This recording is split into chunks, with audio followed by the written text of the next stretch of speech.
બ્રહ્માકુમારીઝ વિશ્વવિદ્યાલય દ્વારા વલસાડના જુજવા ખાતે સ્વર્ણિમ જયંતિ મહોત્સવ ઉજવાયો. ગૃહસ્થ જીવન જીવી અને સાથે જ તપસ્યાના બળથી પોતાના સંસારને પણ મહેકતું કરનારી સન્માનીય એવી દિવ્ય સન્નારીઓનું સન્માન કરવામાં આવ્યું હતું. મનુષ્ય જન્મ લેતા જ તે વિવિધ પ્રકારના કર્મ કરવાનું શરૂ કરી દે છે. કોઈના સમાજના હિત માટે કરે તો કોઈ સમાજ વિરુદ્ધ.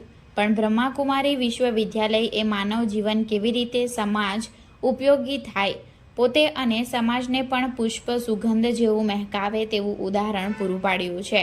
આજે વલસાડના જુજવા ખાતે ભવ્ય અને દિવ્ય સ્વર્ણ જયંતિ મહોત્સવનું આયોજન કરવામાં આવ્યું હતું, જેમાં 5000થી વધુ અનુયાયીઓ સ્વયંભૂ જોડાયા હતા અને તેઓ દ્વારા દિવ્યતા સંપન્ન નારીઓના સન્માન કાર્યક્રમને નિહાળવામાં આવ્યું હતું.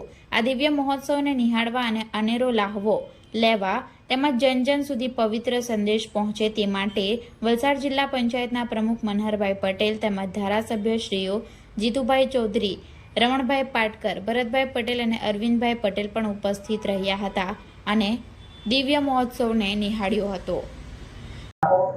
જી આપનો પરિચય આપી દો અને આજનો કાર્યક્રમ અહીંયા કઈ જગ્યાએ રખાયો છે, શું હેતુથી રખાયો છે તે જણાવો. ઓમ શાંતિ.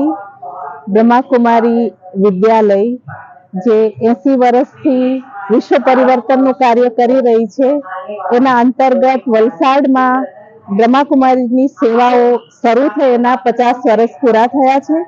એટલે ગોલ્ડન જ્યુબિલી મનાવવામાં આવી રહી છે અને સાથે સાથે માતાઓ જે ઘર ગ્રહસ્થમાં રહીને પણ એક પારિવારિક જીવનને કેવી રીતે સુખ શાંતિપૂર્વક ચલાવવું એવા સુંદર વિધિથી આ વિદ્યાલયમાં મેડિટેશન કરે છે. એમનું વિશેષ સન્માન પણ છે અને એનું સંમેલન પણ રાખવામાં આવ્યું છે.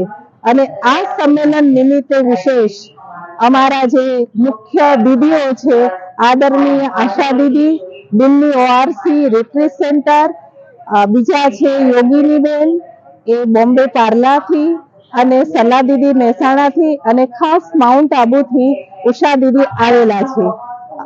આદરણીય રંજન દીદીએ ખાસ સંત પરમાનંદજીને પણ આ વિશેષ ગોલ્ડન જ્યુબિલીના કાર્યક્રમ માટે નિમંત્રણ આપેલું અને ખૂબ જ અહીંયા અહોભાવથી પધારેલા છે. અને વિશેષ રૂપે વલસાડના આજુબાજુ દમણ, સેલવાસ લગભગ 20 જેટલા સેવા કેન્દ્રો છે અને આખા સુરત બારડોલી મળીને 45 જેટલા સેવા કેન્દ્રો છે. અને એમના અથક પ્રયાસથી 140 જેટલી તપસ્વી સાધના કરનારી બહેનો જે નીકળી છે અને જે જન સુધી ગામડે ગામડે જઈને એક વિશ્વ પરિવર્તનનું કાર્ય અને પરમાત્માનો સંદેશ આપી રહી છે.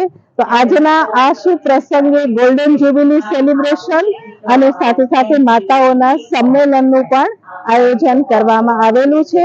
અને એમાં આખા સુરત સબઝોનમાંથી અનેક ભાઈ બહેનો પધારેલા છે. લગભગ 5000 જેટલા ભાઈ બહેનો આજે આ કાર્યક્રમમાં ઉપસ્થિત થયેલા છે.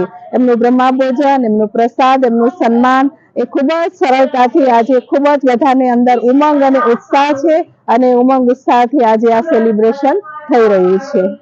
બ્રહ્માકુમારી વિદ્યાલયના 50 વર્ષ મારે પણ ગોલ્ડન જ્યુબિલી વર્ષ છે અને વિદ્યાલયના જ્ઞાન અને યોગથી જે લાભ થાય છે જનને પહોંચે એ માટે આ પ્રોગ્રામ રાખ્યો છે. આજનો કાર્યક્રમ છે તો અહીંયા વિશેષ ઉપસ્થિત કોની રહી છે? ખાસ તો વલસાડ ક્ષેત્રમાં બ્રહ્માકુમારી વિદ્યાલયની ઈશ્વરીય સેવાઓના 50 વર્ષ પૂરા થઈને ગોલ્ડન જ્યુબિલી સેલિબ્રેશન છે. સાથે સાથે આપણા ગુજરાતની અંદર આ સેવા શરૂ થઈને હીરક જયંતિ પણ મનાવી રહ્યા છે, ડાયમંડ જ્યુબિલી.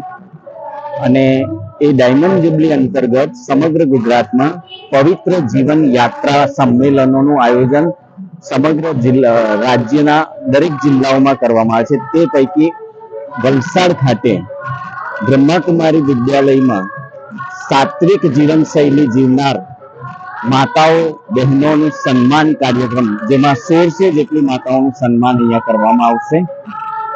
અને આ કાર્યક્રમમાં આપણા વલસાડ જિલ્લાના ધારાસભ્યો પૈકી રમણભાઈ પાટકર સાહેબ, ભરતભાઈ પટેલ વલસાડ મત વિસ્તારના ધારાસભ્ય, કપરાડાના ધારાસભ્ય શ્રી જીતુભાઈ, ધરમપુરના ધારાસભ્ય શ્રી અરવિંદભાઈ પણ ઉપસ્થિત છે. સાથે સાથે વલસાડ જિલ્લા પંચાયતના પ્રમુખ શ્રી મનહરભાઈ પટેલ પણ ઉપસ્થિત છે. એ ઉપરાંત આપણા વલસાડ વિસ્તારના અલગ અલગ ક્ષેત્રોમાં સમાજ સેવા કરતા એવા મહાનુભાવો ને દીપ પ્રાગટ્ય માટે નિમંત્રણ આપે છે, તેઓ પણ ઉપસ્થિત છે.